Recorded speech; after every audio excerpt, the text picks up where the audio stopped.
That was way longer than it needed. Yeah.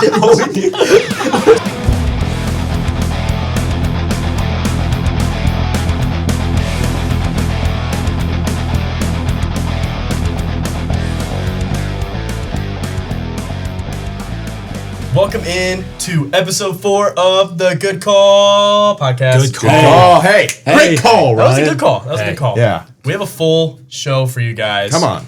So let's get started with our recap segment. Not a lot happened since the last time we talked. IU only had one game, but there was also a golf tournament. But not a little either. Yeah, that was good.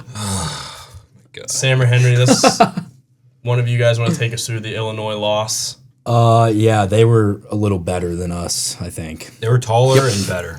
What makes you say that? They were more European. Yeah. That too. That's true. True. They got a lot of pros on their team is kind of what I took out of that. Because everyone kind of knows about the Keaton-Wagler ascension, similar to the Dorn ascension, which we'll talk about that later. But the Mirkovic dude, they're big. Oh my gosh. He's a pro. He might have had big. 30 rebounds. He's big. Yeah, it was like Luka and Jokic mixed in one. Like a baby. Like a baby that they were, like a baby if they're, that means the parents. All right, man. Sorry. But yeah, Sorry. Brad Underwood knows what he's doing with recruiting. Gosh. They're good. They're tall. They got an offensive rebound after every miss. Yeah. They're just deep. They have dudes at every position. Boswell came back. Stojakovic wasn't even playing. They got dudes like Hummerkaus and Jake Davis, two Indiana guys, which kind of hurts, but they can shoot it. They can rebound it.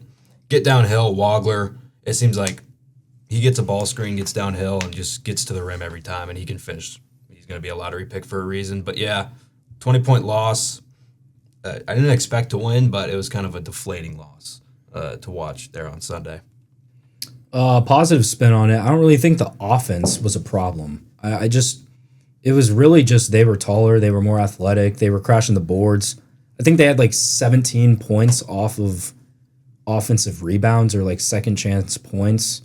And that was when they were up 18 in the game. I mean, you're not going to totally eliminate those 17 points and only be down one, but if you cut that in half, it's a 10-point game with like 4 minutes left in the game. Good math. Good math. So, And I mean, Lamar Wilkerson not again. much offensively that didn't go right. I just think they're better. I mean, it's hard to win on the road in the Big Ten. So credit to Illinois, they were just better. Lamar Wilkerson getting 20-plus points might be like the lock of the century, just every game. But Illinois, I'm just going to say now, I'm going to have them going in my Final Four. I don't know who's going to be in their region of the bracket, obviously, but they're just so good. They weren't even at full health, like you guys mentioned. Yeah. They got European pros. They have size. They're so athletic. I could see them making a really deep run. Only thing that I'm hesitant about that, which I also think they're going to make a deep run, they do have maybe their two best players are freshmen in Mirkovic and Wagler, but again, they're deep. I think they can get past that. A guy like Boswell, he's came from Arizona, so he's got tournament experience. Mm-hmm. Yeah, I think they're going to go deep as well. They might. We're going to get into our top 16, but I think they got a chance to be a 2 seed, honestly. But yeah, they're just deep. They're a good team. Don't know if they have a shot to win the Big Ten with Michigan, but they're definitely talented enough to be in that conversation with Michigan. Should we talk about the Dorn ascension?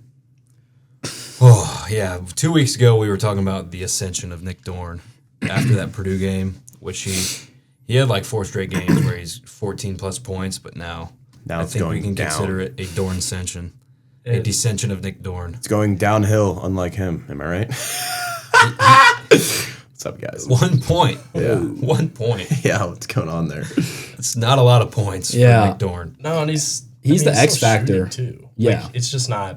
He can't get anything to fall. And I see him trying to force it a little bit when he's catching these balls like on the perimeter and forcing shots, like instead of just like trying to get downhill, get fouled. And I thought during Illinois he did make an effort to get downhill. He wasn't getting fouls called on him. I don't think he went to the line. Actually, I think he did, but he got 1 point. Yeah, 1 point. I think he made one free throw.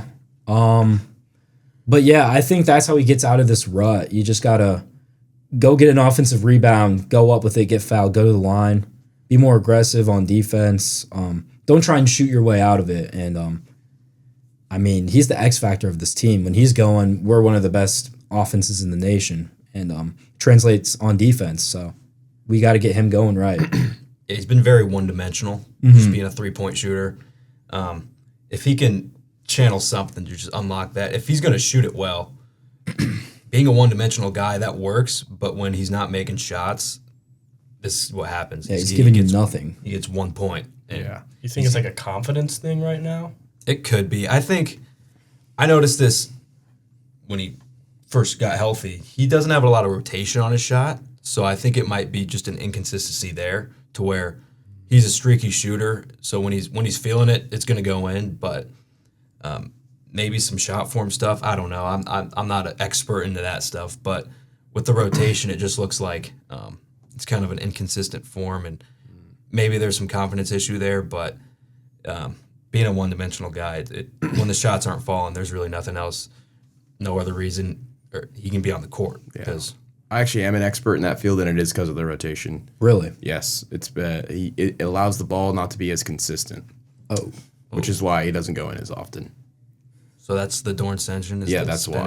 That's why I was wondering why you guys were covering it so much. I feel like it was kind of obvious. Just comes down to the rotation of the ball. Maybe it's the ball. Maybe it's the ball. And I would get mad at him too, but it's like he got more points than me that night, and because of that, I feel like you can't really get mad at him. Just by one, though. True, but I mean, come on. Like, he's doing well, so. Well, better than me. And like you said, he's so one-dimensional. Like, I thought against Illinois, he was borderline unplayable. Like, and it's not necessarily all his fault, but I also think you just get a lot more with Josiah Miles. Like, he's great on defense. They put him on Wagler, and he was able to get stops on the pick and roll going downhill, and Connor Enright was not able to do that at all.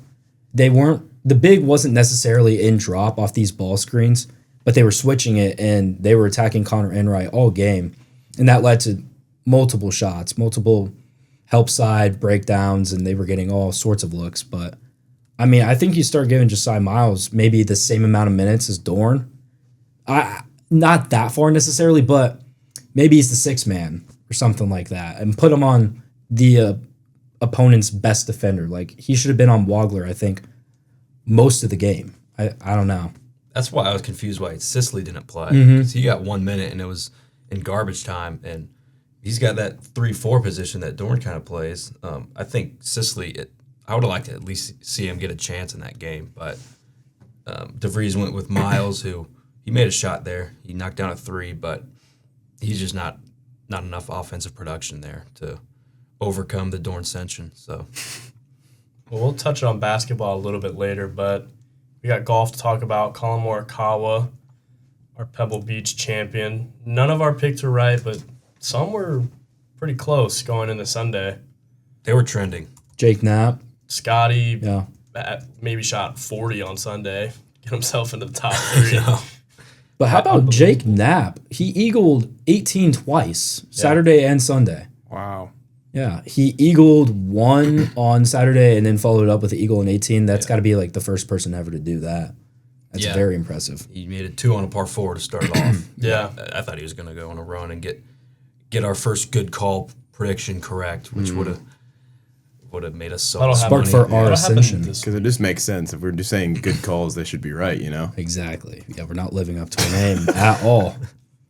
They're decent calls right now. Yeah. That's fair. But Morikawa, that was his first win since 2023, I believe. Yeah. So like 800 something days. Yeah. And that's why on our Patreon, it's great calls on there. So we're always right on the Patreon. $100 a day. Yep.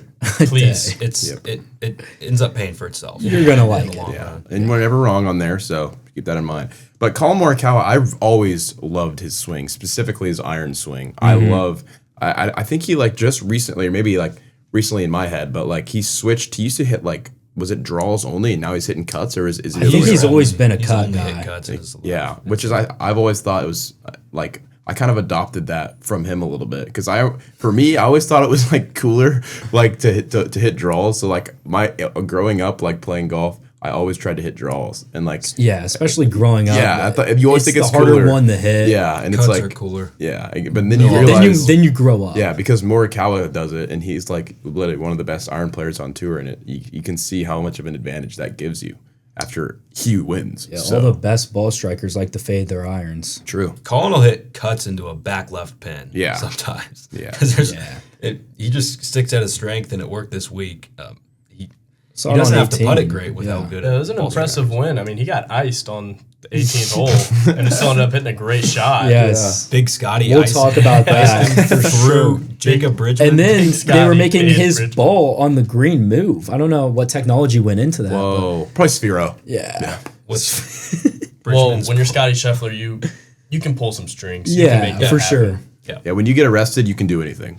You'll And I learn think, that. I We'll think he talk made a more lot of about that on our connections in Patreon. Yeah, jail. you'll learn that. I think he uses jail time as a networking kind of Yes. opportunity. Well, he met someone who is the founder of Sphero, and they were able to control the balls. Sorry, I'm not supposed to talk about that. Cut that out. The Well, jail thing that's was on the like his Patreon. humiliation ritual. Yes. We got that over with now. We also talk about Big Scotty in our Patreon a lot. Yeah. Very powerful. Corporation, yep, LLC. I thought Scotty was going to win, though. Yeah. Because, I mean, he started off 7 under through 7 on Sunday, and then he kind of descended a little bit. He But had then 3 bogeys, right? yeah, and then he finished off with an eagle on 18 when he needed it. He had a Yeah. gorgeous shot that looked like it was going to draw at first, and then the wind coming off the ocean, Made it Cuts a it cut. there into the Yep, pin. Makes it a cut. a cutter draw. Yep, And- just saying. He hit it to 2 feet, and then he knocks an eagle. But he's done the same thing back-to-back weeks where he has a horrible Thursday. There wasn't a cut this week, but it looked like if there was, he wouldn't make it. And then he ends up going crazy Saturday and Sunday, and he gets back into it. So this week at Riviera, I think if he gets off to a good start on Thursday, I think he's got a better chance. Obviously, he's got a better chance than anyone because he's Scotty Scheffler, but it seems like he can just run away with it there at Riviera. So let's get into our picks for Riviera this week. Genesis at Riviera. Sam, you want to kick us off just like last week? Sure. I'm going to go with Hideki Matsuyama, who just Great pick. barely lost at Phoenix Open there during the Waste Management 2 weeks ago. It really looked like he was going to run away with that victory, Probably should have won. but his driver really failed him at the end. He won Riviera, the Genesis, 2 years ago, which was the last year it was at Riviera, because last year with the wildfires, they had to move to Torrey, which Oberg won. But, yeah, I think Hideki, he's got success at Riviera, playing well this year. If he can just hit fairways, I think, like Colin, he's a good enough ball striker to where his putter doesn't have to be great. He can make enough birdies with his iron play alone, just getting the close proximity there. But I'm going to go Hideki Matsuyama, gets his first win of 2026. I think Jacob Bridgman follows up his catastrophe on hole 18 at Pebble. I think he bounces Scotty. back. He learns a lot from that, and I think he ends up winning by a lot. A lot of lessons he could have learned Yeah. on Sunday. I just felt bad for him. There's no ocean at Riviera. True. He should be good. Yeah, he should be fine. There's no beach to hit it into. Yeah. Bodo? I think, I mean, not to hop on the bandwagon, but I think I'm going to go Colin Morikawa again. Dude, don't hop on the bandwagon. Well, just, no, not because, like, You just said you like draws. Why are you going with the gut guy? just trust me. I think Colin Morikawa is going to win. Is Spieth in the field? Spieth is in the field. I think Spieth is a sneaky pick. He's been playing some good golf. So I was pulling for him last weekend, but it became obvious he wasn't going to win it. I mean, I'm a big Spieth guy. It's hard rooting for him. I really like Spieth, and it's like I remember when he was starting to get super good, and I was like really young. I really, really liked him because he was like super young, and I always thought that the Under Armour with the circle logo around it was so cool, and I wanted one of those hats when I was like, how old would I have been when Spieth was like damn good? Like 2015. Yeah, 9 so or I was 10. I was super young, but I thought he was so 23, right? cool. Yeah, Wow. yeah. Like one of the best seasons ever. Yeah. Yeah. 15. But yeah, on that note, I think that on Thursday we should all go to Riviera Maya to kick off the. For sure. That's a good idea. They got Yeah. pretty cool menu. Yeah. They do. They really do, cool yeah. menu grab. I think it's actually one of my lock screens. Maybe on the Patreon, I'll show you guys. Yeah, that's definitely Patreon. Yeah.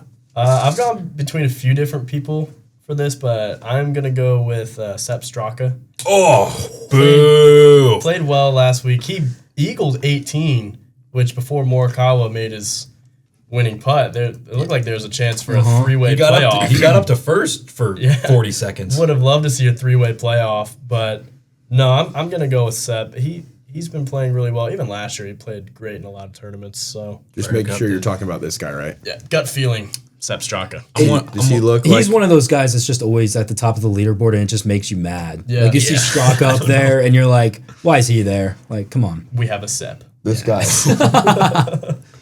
Yeah, I'm one of the bigger anti-Sepp Straka guys. You don't want to change your mind after? Yeah, no, that's good. Okay. Yeah, What's going on over there? Oh, I was just showing a picture of Sepp, making sure that he knows that that's who he just picked. Just making sure. Okay. You seen him? We have a Sepp. Yeah, We have a Sepp. that could be his new motto. If he wins, we can have him on probably after Rogers. for sure. Yeah, Patrick Rogers. no, I'll DM him. I think on the Patreon we can DM different people, so I'll do that. But next week we'll break down who was right, because one of us will be right next week. But let's move into March Madness, heating up. Is that set? Yeah.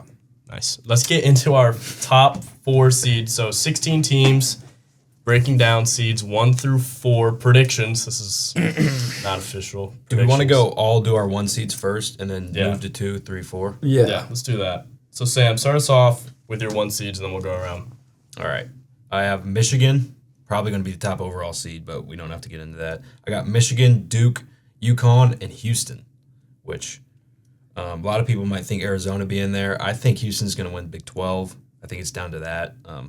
But, yeah, UConn, they got a light schedule coming up at the end of the season. Big East, it's not as strong this year. I think they'll probably win out. And then Houston, like I just said, they play Arizona on Saturday. I think whoever wins that probably gets the 1 seed, depending on what happens in the Big 12 tournament as well. But I really like Houston. Flemings is a really fun guy to watch. He'll be a top 6 pick probably. But, yep, those are my 1 seeds.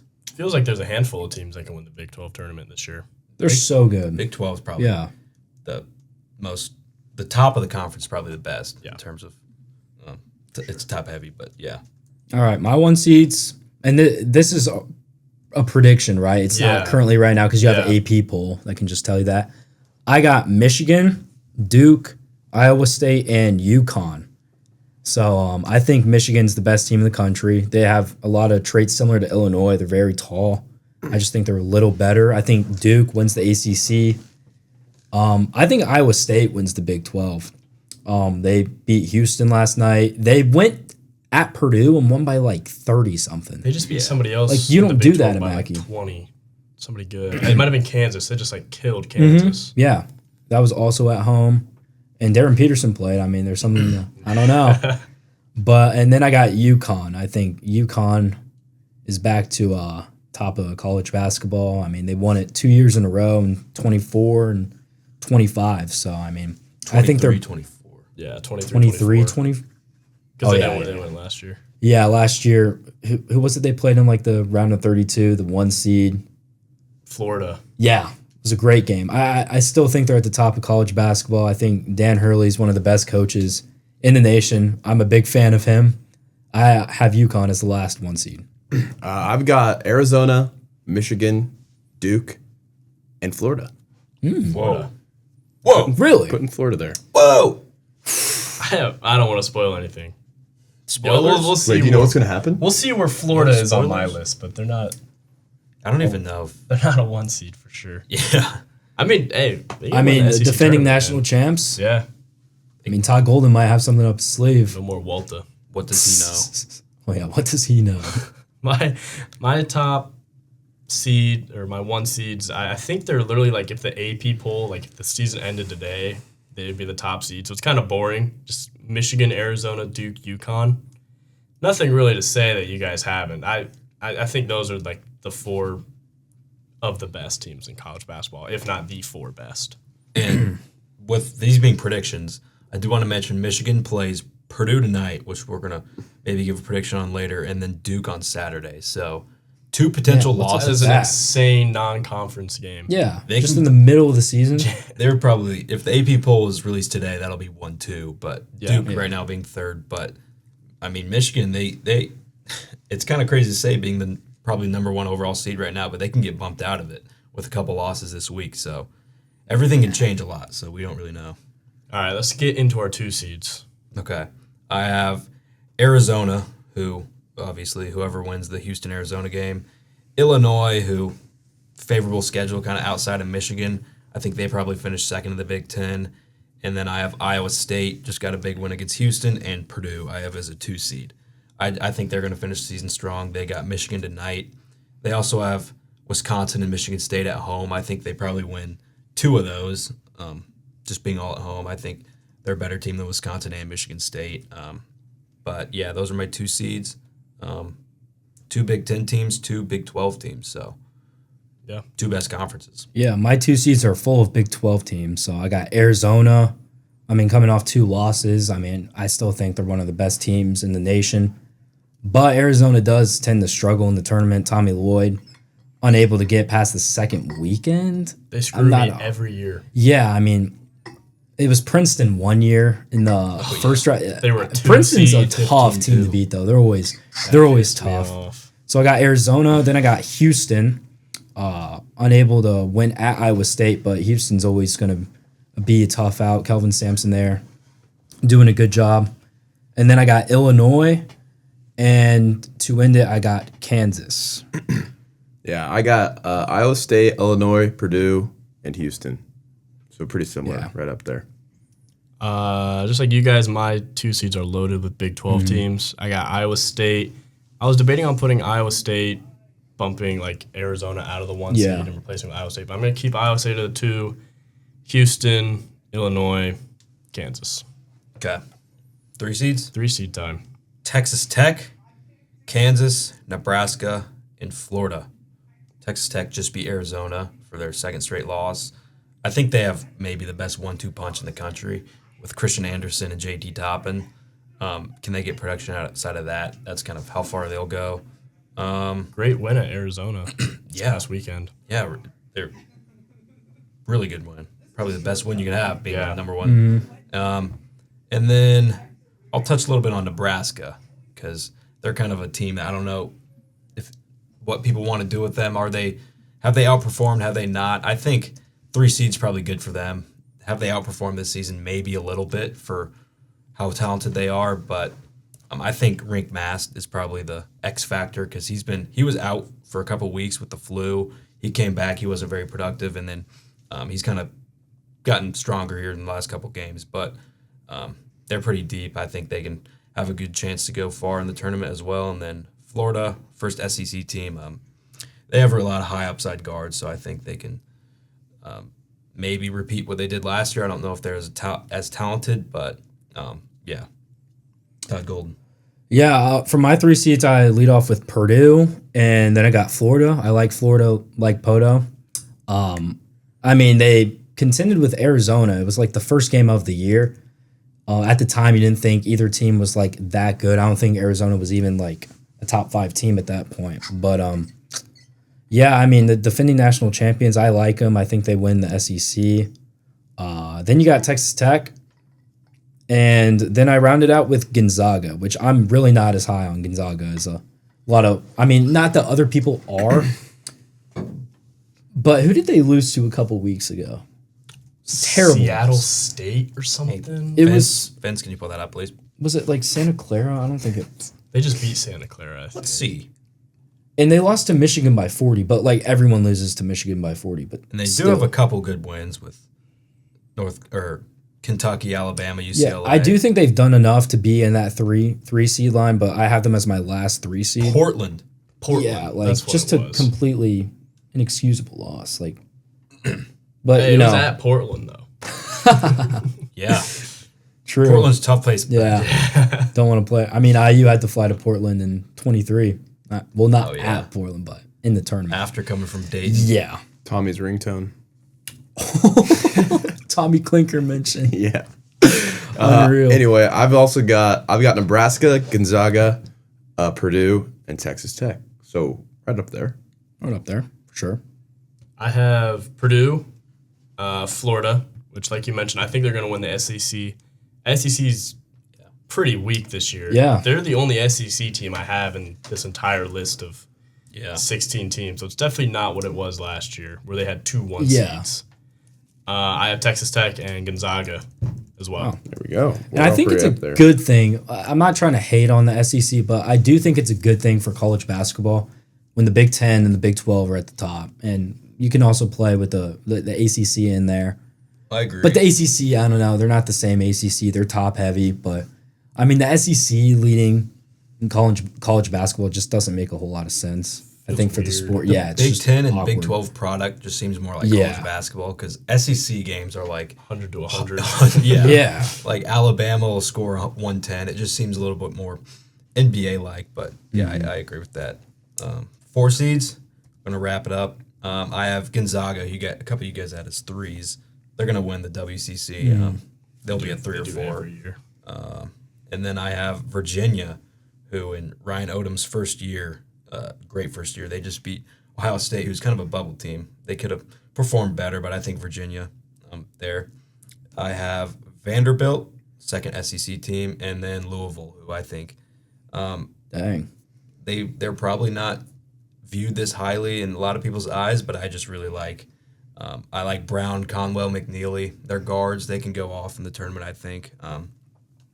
Having a freshman kind of leading the way, in a sense. Conwell's kind of their leader, but Michael Brown's going to be their guy who can get them far. That might be a little bit scary for Louisville fans, but they killed IU. And they kind of, they proved to me that they can go far in the tournament with how they play. So those are my 4 seeds.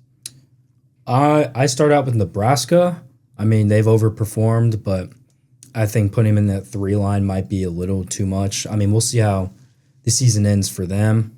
And then I got St. John's. I think they end the season pretty well in a weak Big East. They got a good win at the Garden against UConn. And then I got Vanderbilt for my second SEC team. And then Michigan State. Virginia was a team I wanted to sneak in. I like Ryan Odom, same coach of UMBC when they beat Virginia. Yeah. He's a good ball coach, but, I mean, Tom Izzo, January, February, Izzo. So... Speaking of good coaches, those who know, Mark Byington with Vanderbilt, maybe one of top.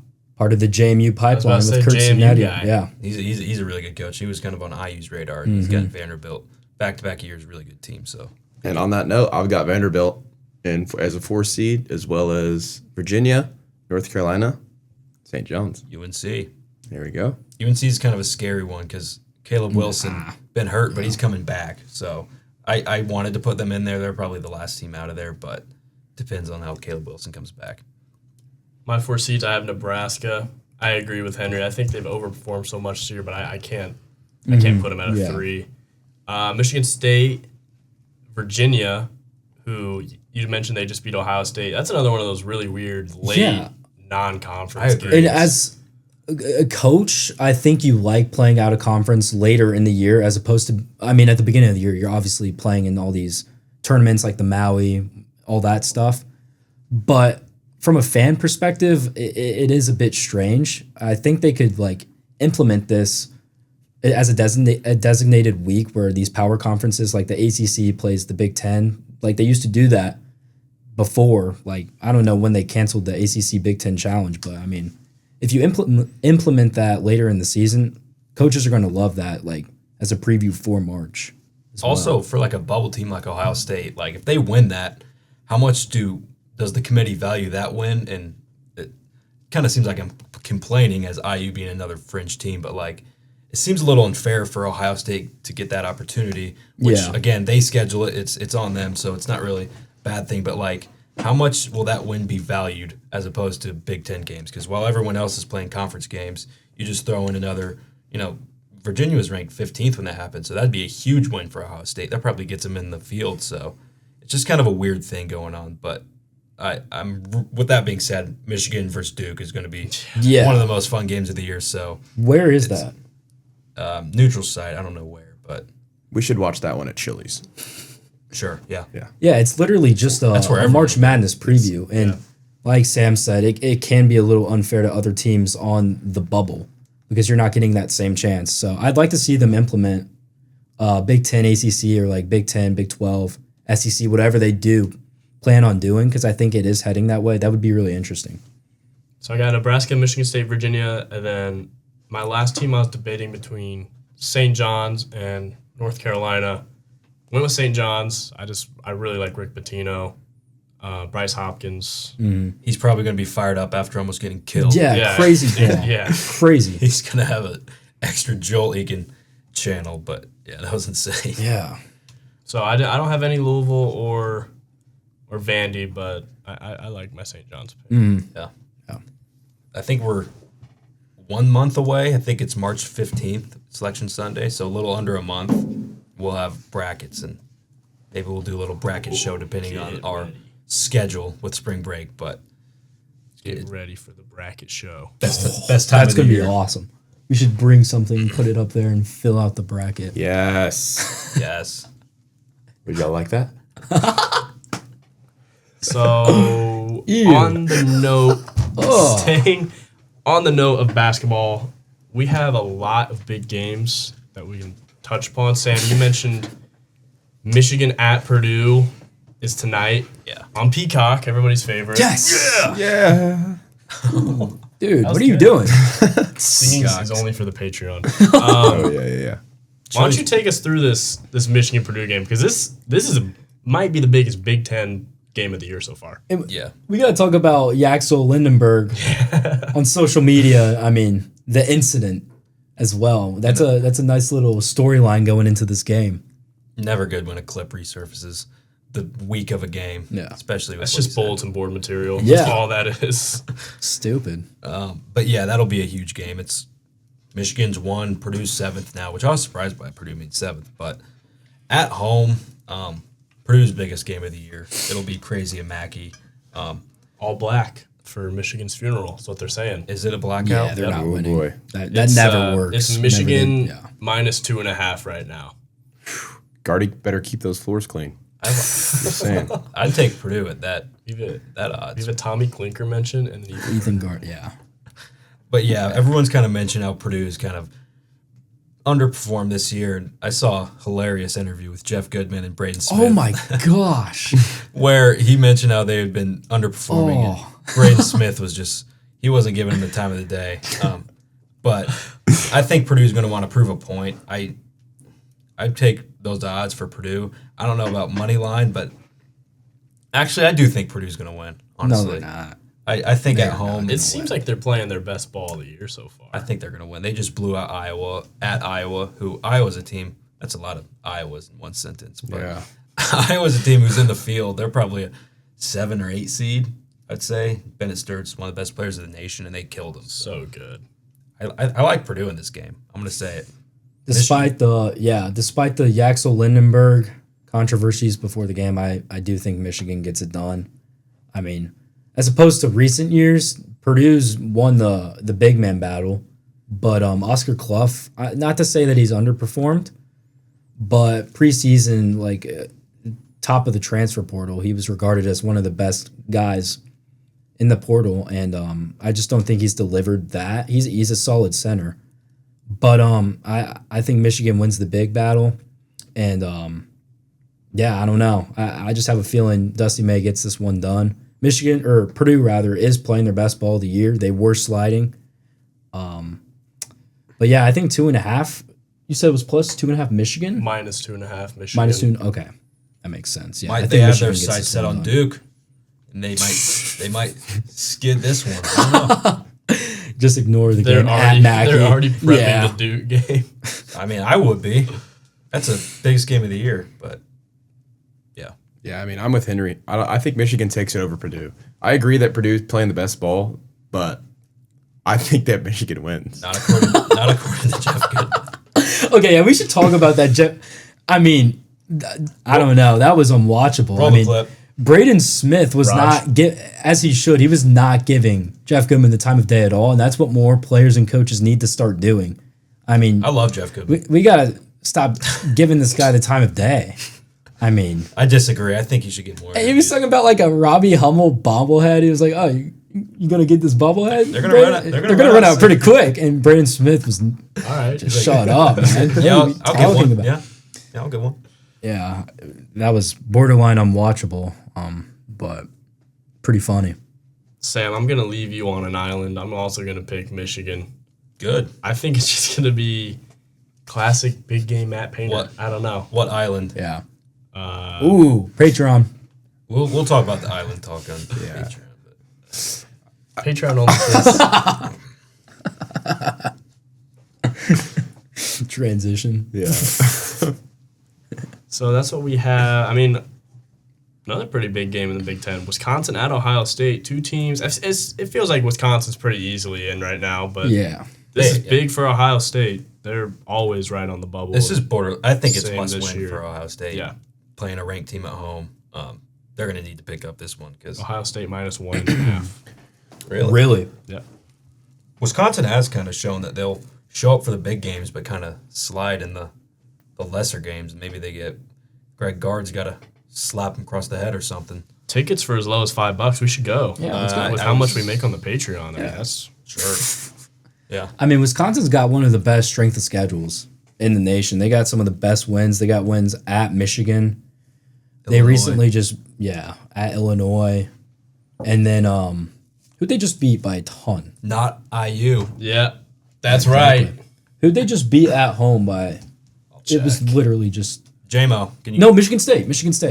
92-71. Yeah, I think they're a sneaky team. Not that they're regarded as a bubble team, but I think they could sneak into that 4 line in the tournament. I mean, they could. I have Michigan State in there right now, and I'm not as high on Michigan State. I think they don't really have a ceiling. They have a high floor, but Wisconsin's ceiling, they're a dark horse Final Four team. So I agree. If John Blackwell plays like he can, yeah, you got two guards. Nick Boyd's gonna light it up, and he's gonna talk to the student section assembly hall Yeah. and end up losing his team the game. But Yeah, Oh, I love that guy. boy, oh boy. another game of the Big Ten though that I think we should talk about is Nebraska at Iowa, because Iowa's a team like we mentioned, probably a 7 or 8 seed, and the Nebraska 3-4 seed. That's gonna be a fun game. I think it's at Iowa, which Iowa just lost to Purdue by a lot at home, but Badly. we'll see if Nebraska ball can show everyone why they deserve to be top 3 seed. That'll be fun though. yeah, and Iowa's kind of sliding a bit. I mean, they lose by 21 to Purdue, and then they lose at Maryland. Hey, at least they're not gloving. Maryland's my God. awful. Yeah, Maryland sucks this year. Buzz Williams Let's check taking Miles off his Rice. shirt, flexing, and Miles I mean, Rice. I we don't get know a what's Miles going Rice on over score there. check? Yeah, Raj. JMO.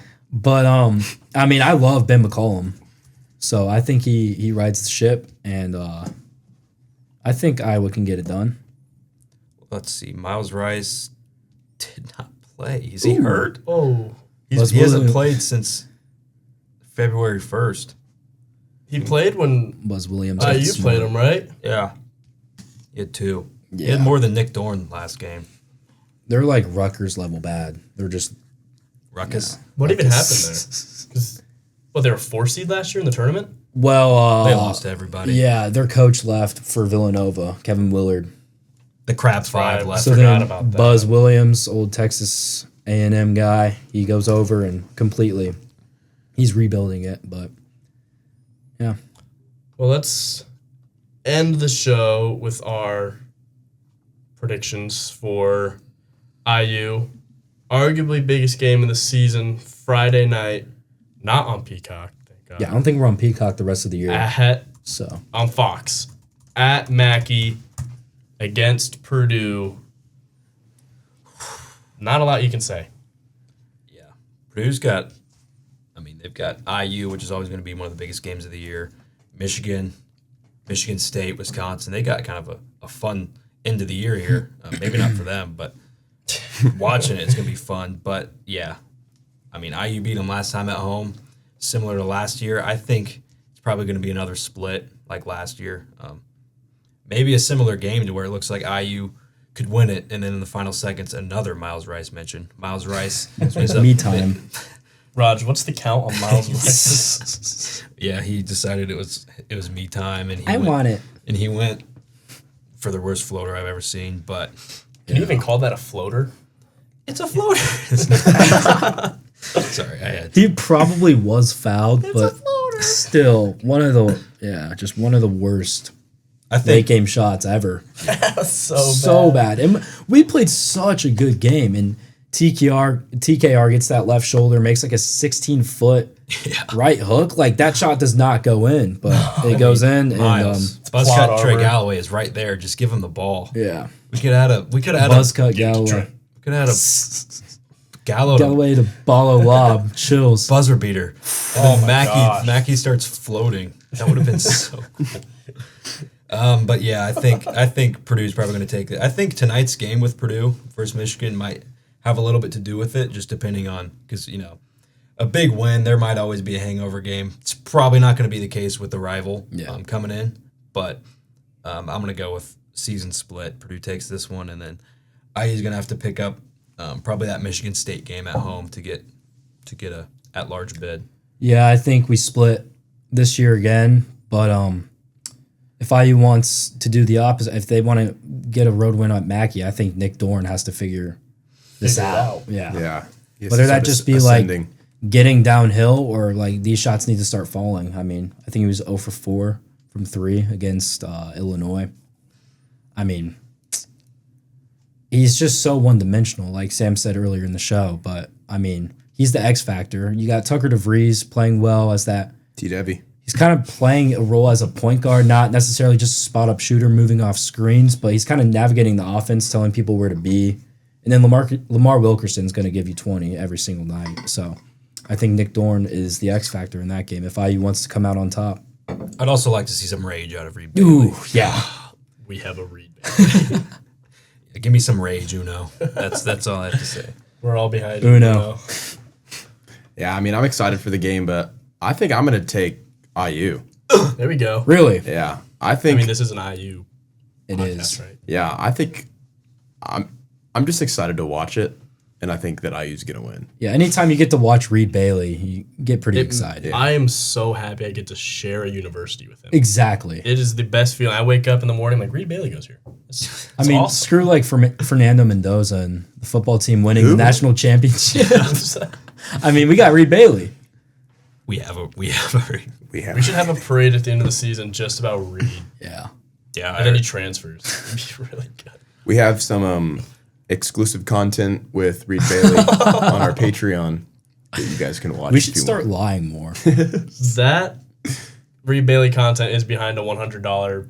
A day paywall. So you have to pay for the Patreon $100 a day, and then another $100 on top to get the Reed Bailey special. Yeah. But I mean, it's Reed Bailey. It pays for itself, and like we said, you're not going to regret it. Yes. I agree with Poto. I think we should have won both games last year. I'm going to mention Miles Rice again, Raj. If Miles Rice doesn't take that shot, 5, we probably don't lose. I mean, we have a better chance of winning that game. And I think this year's team is better than last year's team. So why not? I think they match up with Purdue better. Let's get the sweep going. Let's get our brooms out. Yeah, I like that. The more I think about it, I actually kind of... Oh, stay on that side. No. We need to split here. My mind's telling me Purdue's win, but my heart tell me we have a Reed Bailey. Yeah. Nice. I just think the way we are ceiling with, you can make 12 threes a game. If you do that, we're gonna sweep. But you need Nick Dorn. We need the ascension. The Dorn ascension needs to go away. Yes. But I'll stay on this side for now. But my heart's telling me otherwise. All right. And I'm just gonna say Miles Rice. Just get up to 6. So yeah. Nice. Well, on that note, start lying more. Have a good day.